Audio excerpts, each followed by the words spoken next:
I'm just having a hard time wrapping my head around when it comes to the forestry sector in New Brunswick. It's 1 out of 49 firms are involved with the forestry sector. Yeah, a hugely important sector. Yeah, Yeah, $2 billion 100%. go to the United States.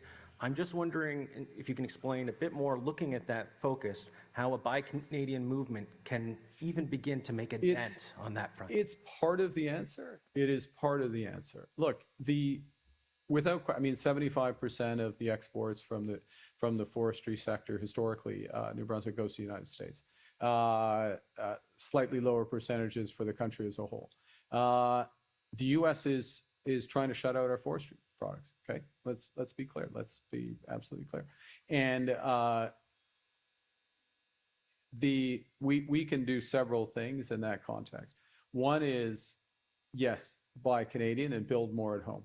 Secondly, diversify internationally, and third, expand what we do with forest products. And of course, all of that is in the context of, in parallel, negotiating with the Americans and trying to get a good deal for the forestry sector. In which case, we are doing other things, or we're prepared to do other things that the Americans want in order for the forest product sector to get greater access.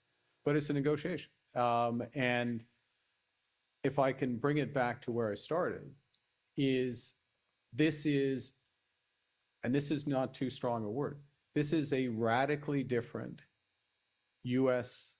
trade policy than anything we've seen in our lifetimes, okay? It's radically different. They've changed the rules, or their interpretation of the rules. And that's what we're dealing with. And that's why we need to move fast.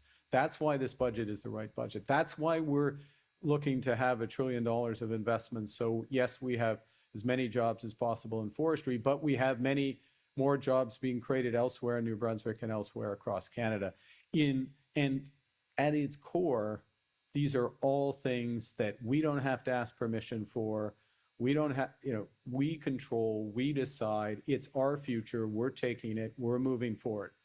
And then we spend less time on our press conferences, in the business suites, around the kitchen table, talking about what the Americans are doing and might do, and just what we're doing to build this great country. And that is what we're going to do. We're going to build this great country.